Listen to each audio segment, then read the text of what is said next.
Life Management Science Labs would like to acknowledge that we live and produce this podcast on the traditional lands of the Wurundjeri people. We'd also like to acknowledge the traditional owners of the lands of our listeners and our international colleagues. We'd like to pay our respects to their elders, past, present, and emerging.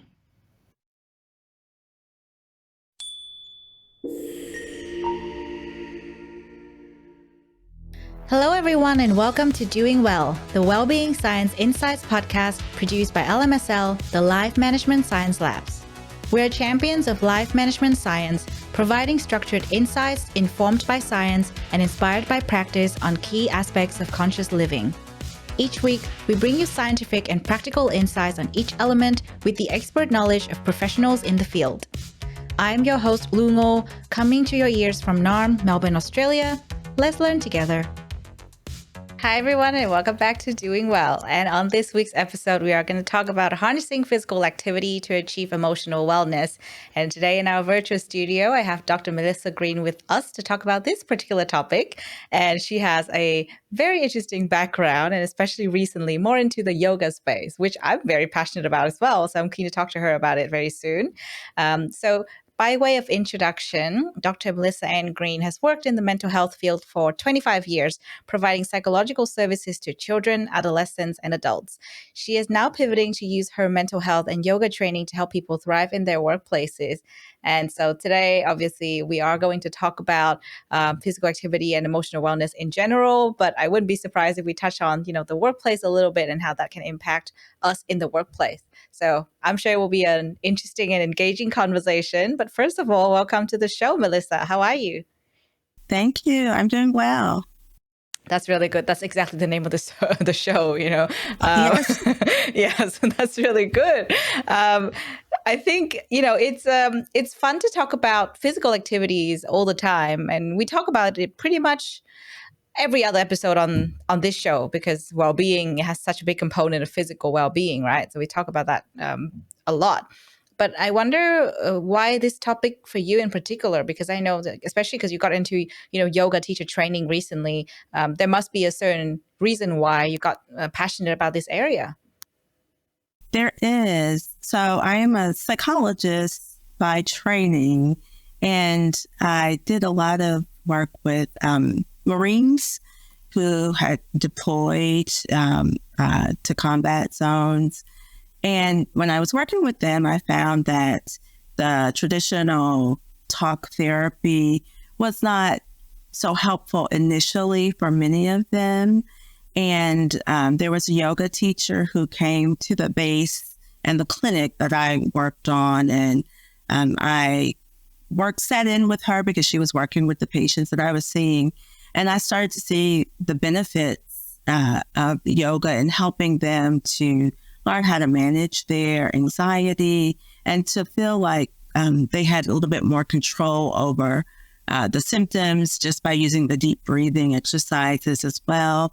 And, from that point on, I said, okay, one day I'm going to really learn a lot more about it. So I would incorporate bits and pieces into the work that I was doing, but it took me about 10 years to actually do the official yoga teacher training. And that's really what inspired me, was seeing the benefits that the patients that I was working with received from just, a class that was maybe only about 6 weeks.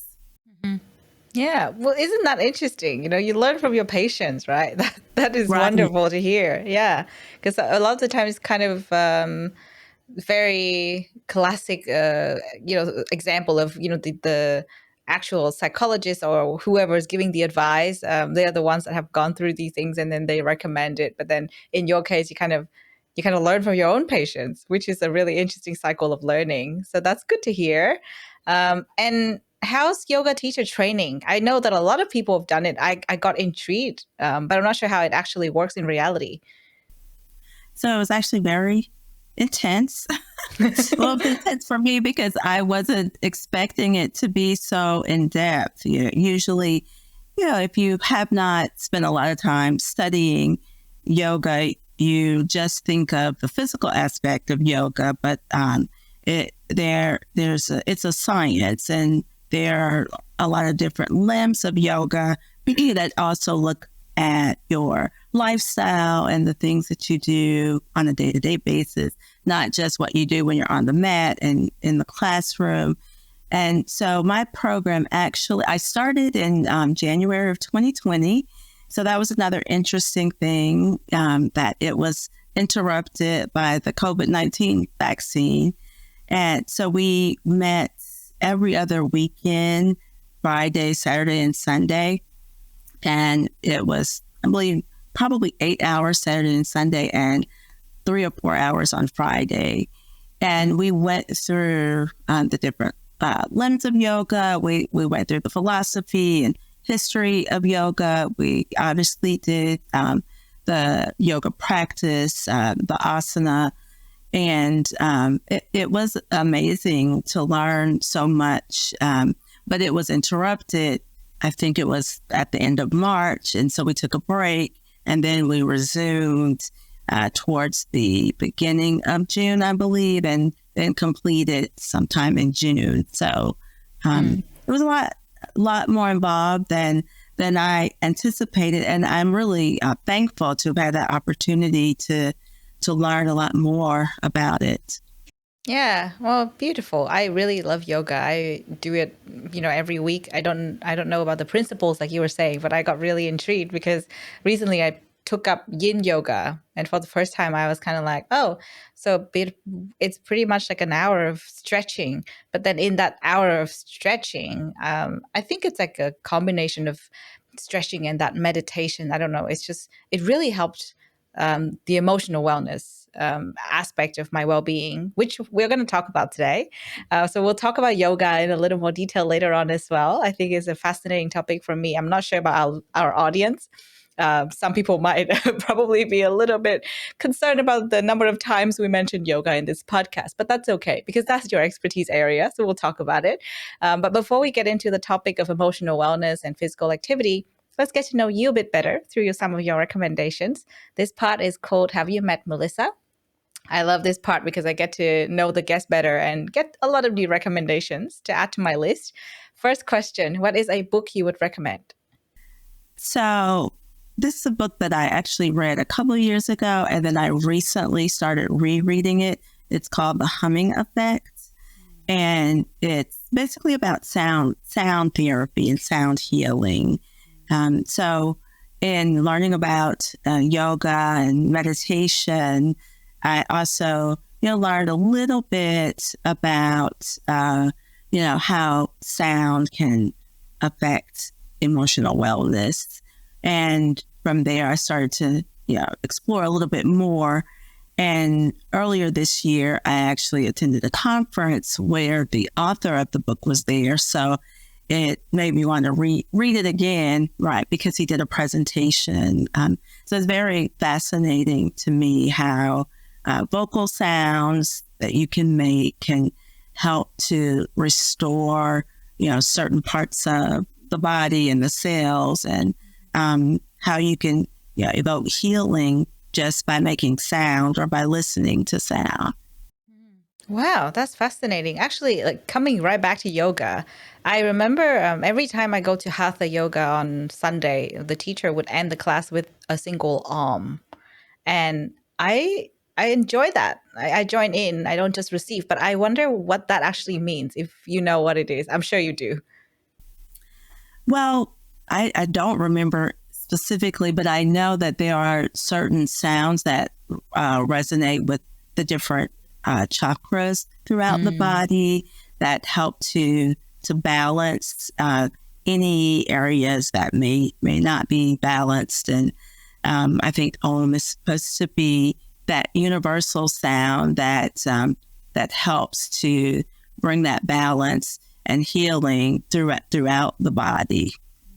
Oh, that's so good. Yeah, because I do feel better after that. But because you said your yoga has a lot of science behind it, plus the book you just recommended is about sound and vocal healing. That's quite fascinating to me because I don't think I have ever thought about the effect of sound, the sounds that we make. So this is really good. Good recommendation. Thank you. What about a movie you would recommend? So in thinking about the things that we're going to talk about today, the movie that comes to mind is a movie called Happy.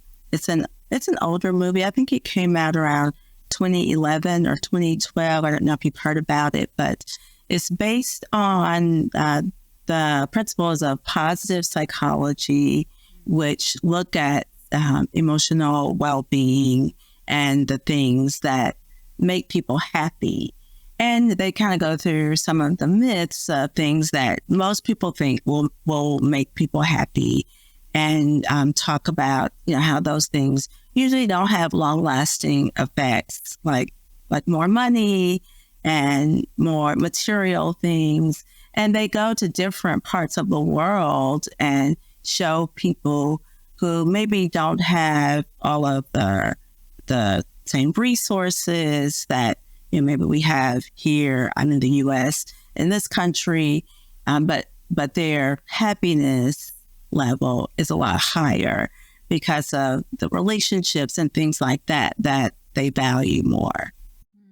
Yeah, that's really nice to hear. I don't think I've heard about that movie before. So yeah, definitely will put that on my list. And it's quite in alignment with the show as well. So thank you for that.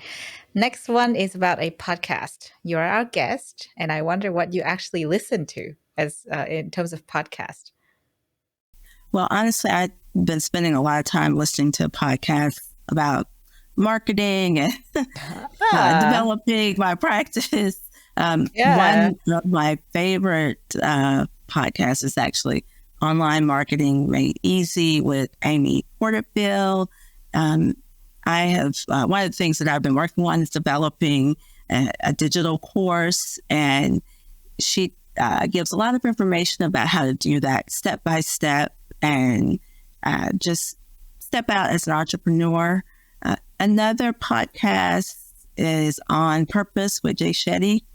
I don't know if you're familiar with him. So Yes. that's more of my spiritual grounding podcast. But yeah, those are the two right now that I listen to more. Yeah. I kind of, the first one I haven't heard about before, and that's interesting. But I kind of fall in and out with that On Purpose podcast because it depends on the topics and the guest.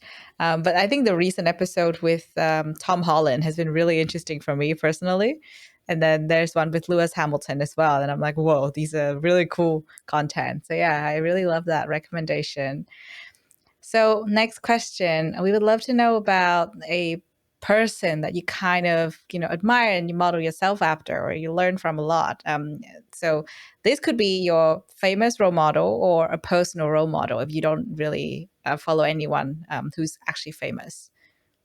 So anytime I've ever been asked that question, I feel like I could never think of a famous role model right off the top of my head. But the person that always comes to mind is my father, who is my personal role model because I watched him manage a lot with a little as far as resources. And I feel like he did a wonderful job, and he was always supportive of me. So that he is my personal role model. Yeah. Oh, beautiful. Thank you for sharing that. I'm sure he'll be so happy to hear this, when the episode comes out. Yeah. Do you want to say something? I was going to say, well, he actually passed away at the end of April. So, yeah.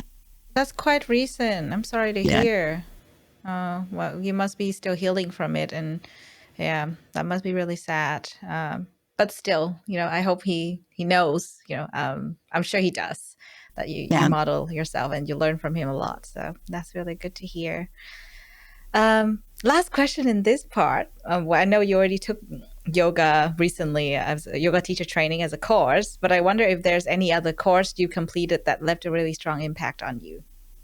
I did. So I mentioned earlier that I went to a conference, and it was an energy psychology conference back in June. And I was exposed to a lot of new ways of healing and treatments that really opened my eyes. And it got me excited again about working with clients and not just worrying about, how I can do the mundane, well, I call it mundane sometimes, like the typical talk therapy, because oftentimes it's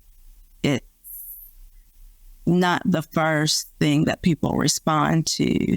And so one of the courses was about heartbreak and how to help heal heartbreak. And they used the emotional freedom technique, EFT. I'm not sure if you're familiar with it, but it's a tapping technique that helps to get your body realigned.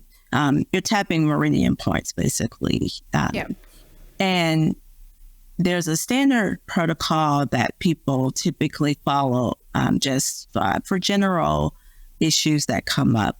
But in this particular workshop, these presenters had developed a protocol particularly for people that who were dealing with grief and loss and heartbreak. And it was very fascinating to me. Yeah, I've heard of the name before, but I didn't know much about it. Now it's that you've talked about it, it sounds really interesting, especially when it comes to healing from heartbreak. I think a lot of our listeners would probably, get interested and curious about this because, it's part of life. We all go through it. Right. And so, it's really good to equip ourselves with the knowledge. So thank you for that. Okay, so now that we've got to know you a bit better, Melissa, let's talk about today's topic. Let's talk about physical activity and emotional wellness. This show is about well-being, and we know from all the episodes so far that emotional wellness is part of well-being for sure. However, well-being is so much more than that. And let's set the scene for our audience. What does well-being mean to you specifically, Melissa? So when I think about well-being, I think of a sense of wholeness and balance and being fully engaged when it comes to various aspects of life. So not just physical health or emotional health, but there's social health, spiritual health, also financial health. And I think there are other people that have added on to that list, but those are the things that really stand out to me when I think about emotional well-being. Just emotional well-being or well-being in general? I'm sorry, when I think about well-being in general. Yeah, that's okay. We are going to talk about emotional wellness. It's probably a bit confusing to separate the two at the moment. But yeah, I really like that definition because I think in one of the episodes before, one of the guests also mentioned balance. And I think I also shared that, balance is such an important word in our well-being and I think in our vocabulary. I think at one point I also shared that, we have different seasons in life, right? And sometimes the balance that we talk about means different things. And so I'm sure to you, it means something very different to, let's say, me. Like, my balance will be different from your balance.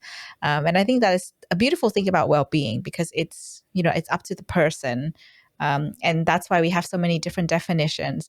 But we also know that people tend to look at well-being in the wrong light. Not that, we have a right way or a wrong way of defining well-being, but essentially because of the way that well-being contributes to our lives, sometimes we neglect it or we look at it in a way that's not beneficial for us. So what do you think are some of the biggest things that people get wrong when it comes to well-being? Well, I think sometimes people think that means being perfect all the time or having everything together, so to speak, all the time. And that's not reality for any of us, right? So I think that's one thing. Also, I think people often just focus on mental or emotional well-being and physical well-being and not think about those other aspects of their lives that can help to make them feel fulfilled. Yeah, definitely. I think it's so true in the sense that we cannot have ups without downs, and we kind of have to continue to navigate through that. And, I was actually reading this book this morning. It's called How to Be Your Own Therapist. And because I know you're a psychologist yourself, and today's topic is about emotional wellness.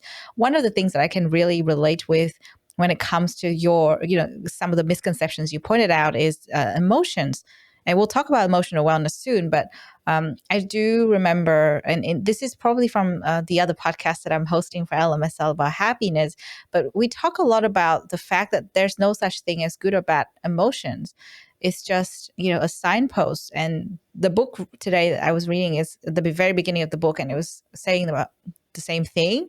And I think that's such a good reminder, because in well-being in general, and then, emotion or emotional wellness in specific, I think a lot of the times we value these highs and we value feeling great, we value feeling amazing. And if we feel a bit mellow, we're kind of like, oh, something is wrong with me, or something is wrong with the world, or I should be happy, why am I not happy and upbeat? And that's what I've been feeling personally lately as well. Like, I've been a little bit more mellow than I used to be last year, maybe, or even just earlier this year. And I was thinking, oh, why is it this way? And like, it's so bad, like I need to change this. But then after learning all of this, and especially after hearing the misconceptions that you debunked, I was kind of thinking, you know what, it's fine. This is just a season in my life with this kind of balance. And it's probably a bit more mellow, and that's okay. It'll pick up again. And, like, I'll have seasons where it's really upbeat and then seasons when it's really mellow. The most important thing is to take care of my emotional wellness. So I'm keen to hear from you, because that's today's topic. How would you define emotional wellness? I think emotional wellness definitely includes what you just described, is having that awareness of what's going on with your mind and your body and your actions as well. Because once you have that awareness, then you can start to notice if there are any patterns of things that are happening, that if things are shifting in one way or the other. It doesn't mean that you have to label it or judge it, but just noticing when there are changes can help you to notice if there are certain things that may feed into those types of changes. I'm trying not to use the word trigger, because I think that's overused right now, but essentially that's what I'm saying. If there are certain places or people or activities that you're doing that may cause you to have that shift in one way or the other, you can start to notice if you have that awareness. It also includes being able to identify what emotions that are coming up, and not only identifying them, but being able to manage them in a healthy and adaptive way. Mm-hmm. And it doesn't mean that, you can't be angry, but how do you express that? How does it manifest itself? And how is that benefiting you or the situation that you're in? And so I think those are some important parts of emotional wellness. And if you think even more about, emotional intelligence, would also include, managing those emotions when you're interacting in interpersonal relationships with people, so that you're able to kind of assess the situation, what's going on, and adjust as need be when you're interacting with people, so that you can have meaningful relationships and interactions and encounters with people. Yeah, definitely. Because I think when it comes to well-being, that's such an important and crucial aspect. It doesn't mean we kind of have to just focus on that emotional wellness, because I think at the beginning we sort of touched on the fact that well-being is a very big concept. There are so many different areas, and when you mentioned the word balance, I got also curious about how this would affect our balance. So emotional wellness is one aspect of well-being, right? And it can impact all the other aspects. How would that actually work? What's the relationship between emotional wellness and our overall well-being? Well, I think it's probably more of the foundation of how we deal with all of the other aspects, because it's our emotions are our signals or cues to let us know to help us to gauge what's going on. If there is a situation that maybe is not going to be beneficial for us, then it helps us to make a decision about what the next step should be, which would involve some of those other areas of well-being.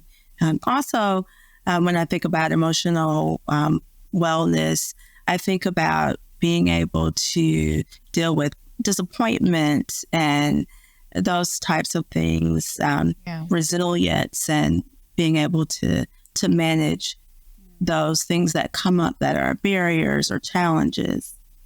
Yeah, definitely. I think there's always this fine balance of celebrating the highs and, being able to manage the lows, because I don't know about people in general, but for me personally, I feel like when something really good is happening, I enjoy it for I think a few moments, and then I will stop to think, oh wait, this is going really well. What if something goes wrong? And so it's being able to manage that and being able to be present with that good feeling and really enjoy it, while also managing that emotional wellness, and building, I think, day-to-day things, activities, sort of like a strategy so that we can manage it better. Like, at least for me personally, I've noticed that when I exercise, I am able to deal with different kinds of emotion that come up throughout the day, which is exactly today's topic, right? It's about harnessing the power of physical activity to improve our emotional wellness. And we all know that there's this relationship between being really active, moving, and ensuring your body gets enough movement in a day to, improve your well-being overall.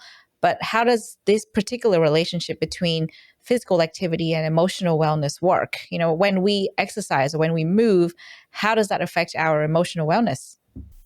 Well, movement helps to release those endorphins and other chemicals that help to improve your mood. It also helps with the actual physical aspects of well-being, with strength building and flexibility, and those things that help to sustain you on a day-to-day basis. Those that actual physical activity, and it doesn't have to be anything strenuous. It could be just like stretching or taking a short movement break. They've also seen a lot of benefits. When I say they, I mean researchers benefit from taking those short 10 to 15-minute movement breaks. Mm-hmm. And I think there's a lot of research about the different chemicals that get released when we're, active and when we're doing physical activity. It doesn't have to be exercising, but I think it might be a little different when you're exercising and getting your heart rate up compared to when you're probably just taking a stroll, right? So I think for me, it's like it's always hard for me to keep track of all these different chemicals. So if you have insights on them, we would love to hear that. Well, what I've read is that there is not so much of a significant difference. There may be, a little bit of a difference in like the amount, but the same chemicals are released, whether you're doing yoga or if you're doing more cardiovascular workouts. You're still getting that benefit. And I've done research, particularly with the aging population, and that's where I'm getting that information because, one of the things that like the Global Council on Brain Health and the AARP, which is the American Association of Retired Persons, they encourage people as they're aging to stay mobile and, to still incorporate that movement because you can still get that benefit as far as the endorphins being released. Yeah, that's really good to hear, right? Because sometimes I think for me as well, if there's a day that I'm not able to squeeze in some time to do some cardio workout or some sort of workouts that would get my heart rate up, I'm kind of like, oh, I did go for a long walk today, but was it enough? And I think that's just, that's kind of defeats the purpose of exercising. Gotta enjoy it and just know that it's good. Any sort of movement is good, right? And you kind of affirm that, because as long as we're moving, then the same chemicals will be released, and that's good for our at least emotional wellness. I think the physical benefits might vary from exercise to exercise, but you mentioned the older population, and they are encouraged to still obviously incorporate movement into their routine. How about the other side of the population? That's the younger population that are never having enough time for exercises. I mean, I think now it's much better because there's a trend. And there's this movement of people going to the gym, or doing physical activities, or even playing more sports together, and I think that's been really nice to see. But for those that are still struggling to find the time to incorporate physical activities into their daily lives, what would be some of the things that you would recommend in terms of strategies? Well, I think some of the things that probably most people have heard, taking the stairs instead of elevators, parking further away from the places that you're going, if you're going to the store or going to school or work, trying to find those more practical ways to incorporate movement. Also, I think if you really want to become dedicated with your exercise or workout, you want to establish more of a routine, a certain time of day that you're going to exercise, certain place. Are you going to work out at the gym? Are you going to do it at home? How many days a week are you going to do it? And with some people who, myself included, sometimes have a hard time getting motivated, you can do something called habit stacking, where you just incorporate small steps that actually are not even exercise into your routine, where you're pairing something associated with working out with something that you're already doing. So maybe you just start to pack your gym bag and place it next to the door, in a place where maybe you pass by frequently, and do that for a week. And then the next time you actually drive to the place where you're going to work out. But just gradually building that habit of getting prepared and actually physically going to a different location if you're going to go. But I think it's really important to have a schedule if you want to develop a routine and a more consistent way of working out. Yeah, definitely. I think those are some really good tips. I think habit stacking, we've talked about that quite a few times. I think the more practical one as well, in our day-to-day lives, like especially the parking a bit further away. I think that's such a good point, because sometimes we just try to say, oh, yeah, like let's just be really quick. Maybe it's not supposed to be quick, because if you don't have time to exercise, maybe you can stretch that hour of grocery shopping to a little bit longer, so you can actually take a walk, or the visit anywhere. You can spend a bit more time walking around. I think that's what I've been doing as well. So I go to the gym every morning, but I still feel like I want to move a bit more, because obviously it's just a class that I'm doing. So what I tried yesterday was it was hilarious. I was thinking maybe I can run to the gym. It's not too far away. It's like about a 15-minute run, 20-minute walk. I actually ran to the gym yesterday because I was late, and it really helped. I wasn't sprinting or anything. It was just taking a nice, like easy, slow run. It felt really good, because by the time that I got to the gym, I was like, okay, I'm awake. And then, the exercise that followed was also really good. So, I think that's something that we can all try. Like even doing things, I think it's a good way to slow down and be more mindful. Because, like you're kind of like planning, okay, I need to get there by this time. Instead of taking the tram, maybe I'll take a walk. So I'll just be a little bit earlier, so I can incorporate more, physical movement into my body. I think that's really good. I think another thing that I heard from someone was doing yoga or stretching in bed. This was extremely interesting for me to hear. But then they were kind of saying, if you're lazy, busy, or tired, or just don't have the space, or you kind of like feeling like you want to find excuses to not doing anything in terms of physical activity, why don't you try 10-minute yoga in bed? They have those videos on YouTube. And I looked, and it's actually a thing. It's really cool. Yes, actually the yoga teacher that I worked with before, that I mentioned earlier, that I kind of learned about more yoga more from, she has a YouTube channel called Yoga in Pajamas. Oh, So really? I haven't seen her actually do any of it in the bed, but it's really, with that, going along with that theme of, you can kind of do it anywhere, right? Just gradually incorporating it into what you're doing. Yeah, that is so interesting. Yeah, cool. Thank you for that. So we talked a little bit about, the different kinds of exercises. I think you mentioned that earlier.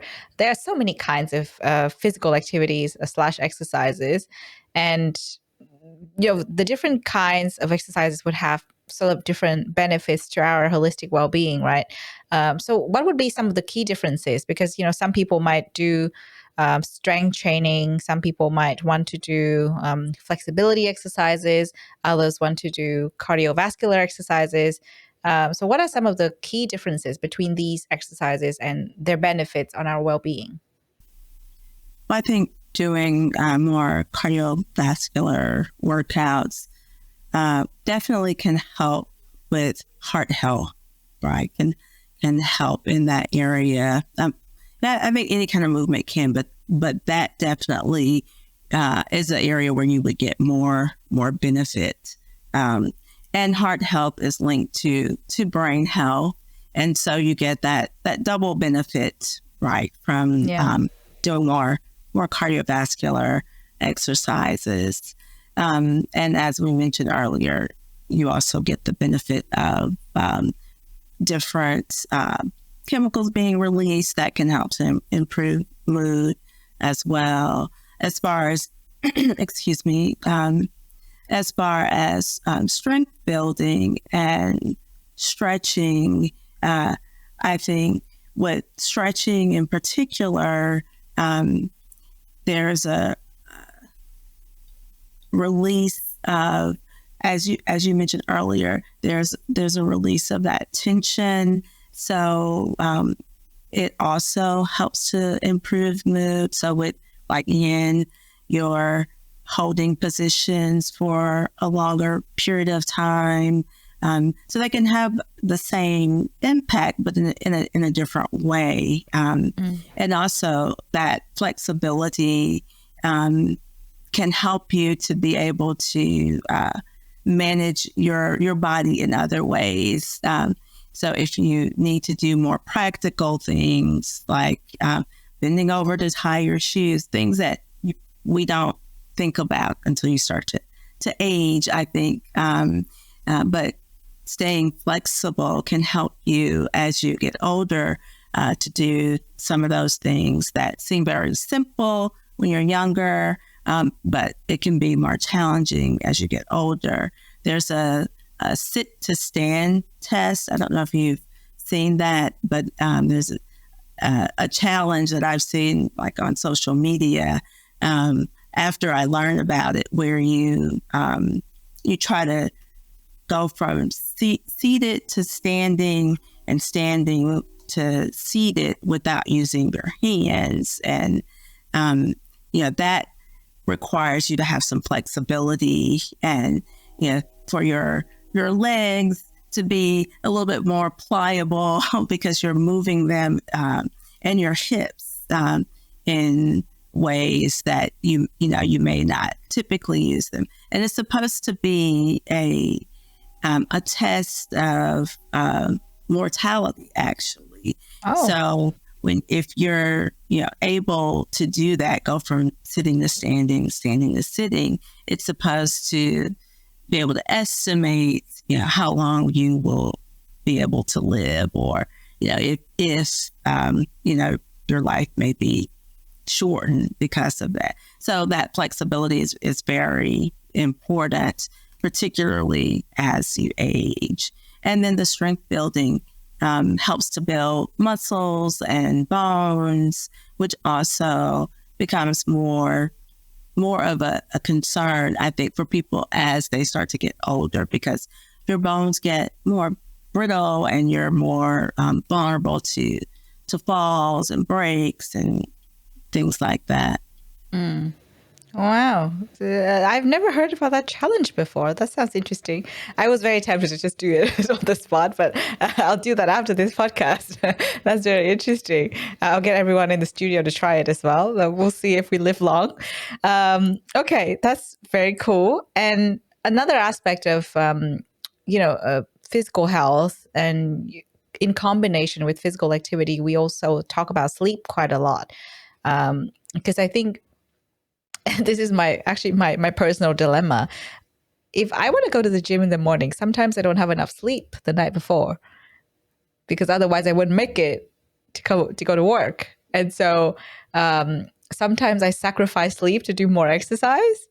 And I know that there's this, important relationship between physical activity and sleep, because physical activity helps you sleep better. We kind of know that. And then enough sleep helps you to feel better overall in terms of your well-being. So how would you, define this relationship between sleep and physical activity, and how does it actually help us to, improve our overall, let's say, emotional well-being, and then overall well-being too? Because I think that this is an interesting relationship, and I don't know if anyone else has this dilemma, but maybe in trying to squeeze in more physical activity, they don't have enough sleep. And so if that's the case, what should we do? So I think for some people, exercising close to the time that it's time for them to sleep, it actually can be disruptive to sleep, because you get a little bit more energized. So typically, when I used to teach a sleep hygiene class to the Marines that I worked with before, and we would always tell them to not exercise maybe 2 hours before going to bed because of that. For some people, it doesn't affect them in that way, but there are some people where it can make you more aroused. So it can have the opposite effect as far as sleep goes. But typically, exercising can help you to decrease that time that it takes to fall asleep, which is something that we refer to as sleep onset. A lot of times when people have problems sleeping, they either have that sleep onset problem or sleep maintenance problem, where they're waking up throughout the night. And so exercising can help you to fall asleep more quickly, basically. Mm-hmm. Yeah, that's a really good point. I think another thing that I'm curious about is, you mentioned that, exercising 2 hours before bed, because otherwise you'll probably be too energized to fall asleep. But is there an optimal time to exercise so that we can sleep better? Because for me personally, I exercise first thing in the morning. So, I kind of wear myself out throughout the day too. And sometimes I still find it hard to sleep. I think that varies depending on the person, because some people, if they work out at any point during the day, they'll say, "I know I'm going to sleep well tonight." So it really doesn't matter what time. I think that just depends on the individual person and their body and other things that they're doing. Like some people may be consuming caffeine, but they're working out, and then that can interfere. Another thing that working out does help with is to improve sleep quality. So people are more likely to get that more deep rest. Yeah, definitely. I think that's a really good point. Caffeine, caffeine consumption. because I'm sure people who are exercising early in the morning like me could resonate with the fact that we need coffee quite a bit during the day because we wake up really early. Um, yeah, I think it's just being mindful of that, of the balance between exercising and how much we're consuming during the day as well. Because if you're right, if we're exercising in the morning and then we just consume a lot of caffeine throughout the day, maybe it'll be hard to sleep at night. Maybe that's my problem. I need to manage how I'm consuming caffeine. Right. So maybe stopping it a little bit earlier in the day or limiting the number of cups of coffee. Yeah, that's a really good point. It'll be hard for a lot of people, but it's a good point. Good to be mindful of. And another thing that is sort of related to both sleep and physical activity is technology. So obviously, in this day and age, we talk about it all the time. You're always on your phone. The last thing you see before bed is your screen. First thing you see when you wake up, your screen. And because we're constantly on our phone doing things, we don't have time for exercising. So there's this big correlation between, our digital age with all the technologies that we get exposed to and the level of physical activity and essentially our emotional wellness too, right? So in your work, and perhaps you've even done some research into this, how has this new age of technology impacted the way that we are taking care of our physical activity, physical health, and essentially our emotional wellness? So I actually think that there are pros and cons to this digital age as far as how it impacts our emotional wellness. I think some of the cons are we have everything at our fingertips now.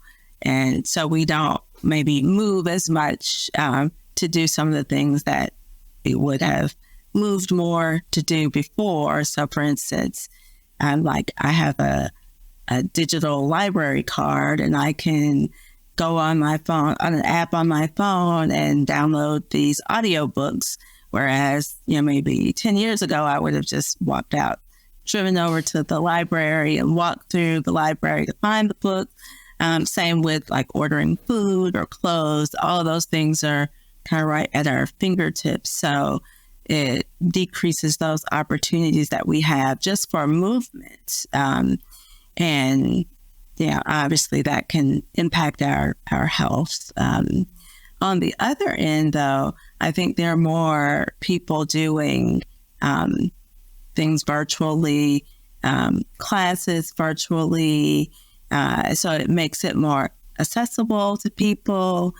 Some are even free, like you could go on YouTube and do certain dance classes. And so for some people, it's given them maybe an opportunity that they wouldn't have had otherwise, just say if they didn't have the time to leave their home and go exercise, or if they didn't have the money and they can, find a free video online that will walk them through something step by step. And it maybe even allows people to be exposed to certain types of exercises or yoga that maybe they wouldn't have been exposed to otherwise. So I can see both sides of it. It just really depends on the person, right? Mm-hmm. Yeah, definitely. I think it's how we use our technology, right? Because on the one hand, it can be damaging if we don't watch what we're consuming and how much time we're spending on these devices. Because I remember there was a time before I consistently go to the gym, I was actually on my phone a lot. I don't know what I did, just probably reading some random articles or watching random videos to make myself feel better when I actually could have spent that time maybe doing an exercise. And actually some people combine the two, walking on the treadmill and watching random videos. That works, as long as you're moving, right? And then another thing is also there are so many different apps out there that help us to monitor our emotional wellness. And you can even lock both. Because I remember one of my podcast guests before developed the How We Feel app. And I started using it, and I realized that, oh, this is quite interesting, because when I, log my emotions and I describe what I did that day, it made a lot of sense. I can see that correlation between, oh, I went to the beach, I went for a long walk, and I was feeling really upbeat. And then, today was rainy, I didn't do anything, and something happened. So I was kind of feeling mellow. So, it's really good to use these digital tools effectively, because they can help us to learn more about the world and ourselves and spend our time more wisely, which is essentially going to help our physical health, improve and increase physical activity, and perhaps even help us to manage and track emotional wellness better. So you're so right. It's just how we use it. And sometimes, I don't know about you, but for me, it's like, I know all the facts. I know that it's going to be good to watch what I consume and watch how I use it. But sometimes I'm just tired and I fall out of the good habits, and I start to, do not so great things. Um, so yeah, I think it's a learning curve for everyone. It'll be good for everyone, myself included, to keep that in mind every time we pick up our devices. Right. Are we going to use it for good, or or to maybe waste time? Because it's easy to waste time with those devices. Yeah, definitely. I think on the topic of physical activity, though, like I really like that, there are so many videos out there that we can watch and we can just follow along for the exercising, especially during the pandemic. That's what I did. I did so many home workouts, and they made me sweat. They made me, hate the instructor, even though they were just on the screen. And I think it's a really good thing. And there are even Nintendo games that get you to be active. I think some people use, Xbox 360 or PS5, PS4. But yeah, I played a Nintendo game called Ring Fit during the pandemic, and it was really fun. And it counted, like, how many steps I was taking, and I was finding the monster, So I think these things are beneficial when we talk about the good side of the digital space on our physical activity, because we just need to know where to look. And I'm sure there would be many more recommendations out there. I just share some of the ones that I do know, but I'm sure people are very creative with this. So it's really good to hear and to know that, if we use digital tools wisely, we can improve our physical activity and emotional wellness. Now, that's, theoretically speaking, and we also sort of added some practical tips. And on the show, normally we have the next part where we talk about a practice or a habit. And normally I would ask my guests what they want to talk about. But for you in particular, we know that because you're a yoga teacher, it's just a given. You are going to talk about yoga. And so we would love to talk to you about yoga today as a practice. For our audience, maybe they've tried it before, maybe they haven't. So what are some of the actual benefits of yoga when it comes to, improving? It's increasing our physical activity for sure, but how would that then in turn improve our emotional wellness from a yoga perspective? So one of the first things that I learned before doing my training, but when I was observing the patients that I was working with, is that it really helped them to lower that fight or flight reaction, that stress reaction. It helped them to feel more empowered because they were able to learn certain postures that help to trigger that parasympathetic nervous system so that they can relax. And they also learned about breathing exercises and things like that. So in general, it helped them to be able to manage anxiety primarily, but also depression, because it helped them to feel more empowered in being able to manage the things that were going on with them. So that was the biggest thing, I think, that I learned initially, how powerful yoga can be with helping to manage emotional wellness. You don't have to have significant symptoms of anxiety or depression, but just those typical stress reactions that we all have if we're encountering something new or something that we haven't encountered in a long time, and it might make us feel a little bit anxious. We can use And when I think of yoga, I'm also thinking about the breathing as well. We can use those techniques and even certain postures to help us to feel more grounded and centered. Yeah, definitely. I think for me though, like the toughest part about yoga is the actual being present part. I'm sure people would have different challenges when it comes to yoga, and I'm sure you can share more of them with us. For me, it's so hard to clear my mind and just focus on the pose because there's so much stillness when you're doing yoga that the thoughts start to flood in. It's very different from doing, 20 squats. It's because it's kind of like, okay, you gotta do that fast, focus on it, and keep the posture. But yoga is you do maintain the posture and you change from one to another. Sometimes you take flows, but I find that if I don't clear my mind, I'll fall, especially with poses that you kind of have to use your balance. So that's my personal challenge when it comes to yoga. What are some of the other challenges that people might have when they start practicing yoga? I think a lot of people, when they think about practicing yoga, they're thinking about being able to do headstands or handstands, and they feel intimidated by it. So, that could be a barrier. And if a person actually builds up the confidence to go to a class, it can also, be a challenge because they may feel a little uncomfortable just trying some of the other poses. I know that I've had people say, I was in the class, but I couldn't feel comfortable because I wasn't sure if they were gonna ask me to try to do X, Y, and Z, something Yeah. that they had Yeah. in their mind that was what yoga is, even though it can be a lot of things. So I think people have one of the biggest challenges is their mindset about what it is and what the expectation is if you're going into a class. Yeah, definitely. I think it's easing into it slowly, right? Because a lot of the times we're like, "Oh, I gotta do a handstand straight away." Actually, like I've been practicing the crow pose for 2 years now. I still haven't been able to do it completely. The other day, I kind of lifted a little bit. I was excited about that, but it takes a long time. Yeah, it's so hard, and I was like, I could lift, but I couldn't hold it. And the teacher that day, she was saying a lot of this is in our head. It's not like we cannot do it. It's just mainly in our head. And I was like, huh, that is interesting. like those movie, like just believe in it and you can do it. And I'm like, is this a Hollywood moment here? Am I going to make it next time? So yeah, that's really fun to try.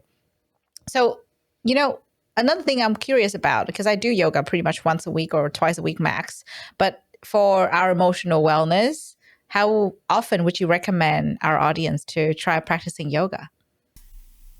So I always say if someone is starting to start slow, I know whenever I try, if I stop working out and then I try to go back and I have this expectation of myself that I'm going to go, 6 days a week and I'm going to do, an hour and a half, then that's discouraging to me. So, maybe 2 days a week, 3 days a week, doing every other day, just starting out slow would be my recommendation.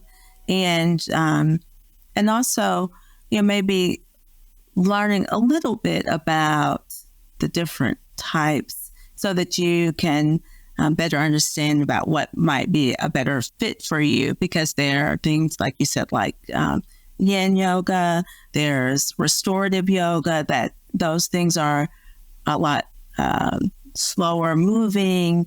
And then there are the vinyasa flows where, it's a lot more fast paced.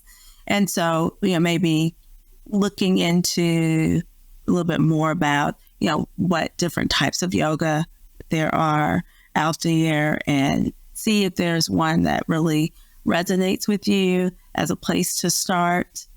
Yeah, definitely. I think that's a really good point. I actually haven't looked into the different kinds of yoga until I went to um, the yoga studio at my gym. because I normally follow Yoga with Adriene. That's the teacher that I love the most on YouTube. I used to follow her all the time during the pandemic, did all the yoga practices with her, but I never actually looked into the different kinds of forms of yoga. And so, yeah, that's interesting. Then I should look into that. Thank you for sharing that. I think we've covered pretty much everything about this practice. On the topic of yoga, is there anything else you would like to leave us with? No, I don't think so. I think only other thing that comes to mind is that, you know, it's something that you can also do in small doses, so to speak. You can even do it seated. So like you had mentioned, doing it in bed, there are people that also do yoga seated. There's chair yoga. And so there are ways that you can incorporate it into your life without having to get down on the mat. You could be, at work or wherever, where you're just taking a few moments just to stretch. Yeah, definitely. Oh, yeah. I remember that I saw on Yoga with Adriene channel, there was a 10-minute video for people that sit a lot, like, yoga at the office or something like that. That was so interesting. I think I even got my team to try it at one point a few years ago. That was actually quite fun. So yeah, I think it's a really good place to start. Like if it's kind of, it sounds, because a lot of my friends are saying, oh, yoga, like I cannot sit there and just, move around. I cannot meditate or, be still. It might be a good place to try, try with other people and find different ways it can work, because there are so many ways to do yoga. So yeah, that's a cool recommendation. Thank you for that. Before we let you go, our last part of the day would be open mic. So as I mentioned to you earlier, this is your opportunity to share anything you are passionate about. It could be about the topic, or if you're interested in something else and you want to share a bit more about the work that you're doing, this is also a great forum for that too. So take it away, Melissa. Okay, so the thing that I have been most passionate about lately is learning more about brain health, and particularly learning about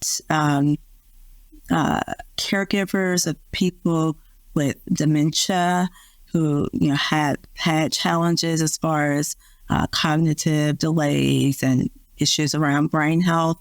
And some of the work that I've been doing has been helping people, one, to sort of assess the situation when they're in that situation and understand, what their loved one needs and could possibly need as time goes on. And this is something that is a personal passion because of my experience with my own father. And so that's something that I'm really developing more products as far as like digital products. I'm working on a course to help caregivers to be able to help their loved ones as they are progressing through different types of dementia. Yeah, thank you for sharing that. I think it's always a challenge, especially when you see your loved ones going through tough times. But I think equipping ourselves with the knowledge and understanding what they are going through is also extremely important and helpful, right? So yeah, I think it also, because I've heard from a lot of different people that when their loved ones are going through tough things, like for example dementia, like you just mentioned, or Alzheimer's, what really helped them and what kind of kept them to move forward is to learn more about it, understand it better, and in some situation and certain scenarios kind of gives people a new life purpose, because now that they have the knowledge, they want to help others. And I think that's how life unfolds for some of us. And yeah, thank you for sharing that. Well, so if our audience would like to find out a bit more about your work, because I know you're pivoting into your own practice now, how would they contact you? Probably the best way is on Instagram, and it's I always get this wrong. It's drmel.green. Okay. Awesome. Yes. Thank you for that. We'll make sure to link that in the show notes as well, Right. so we don't get it wrong and our audience can actually reach you. Wonderful. Well, thank you so much for your time today. I had a wonderful time chatting to you about physical activity, emotional wellness, and especially about yoga. I'm feeling restored already. But I'll start to get out of here and do that little challenge you were mentioning earlier. That piqued my interest the most in this conversation, the sit stand challenge. Yeah, that sounds so fun. You have been listening to Doing Well, the Wellbeing Science Insights podcast produced by the Wellbeing Science Labs, a division of LMSL, the Life Management Science Labs. More episodes are available from 10 life management perspectives and can be found by searching LMSL on Apple Podcast, Google Podcast, Spotify, YouTube, and other podcasting apps available on your devices. If you enjoyed this episode, please rate, share, and subscribe to our channel so that other people can find it and we can continue to provide quality content. More of our work can be found on our website, we.lmsl.net, where you can join our movement. I'm Lu Ngo. Thanks for tuning in.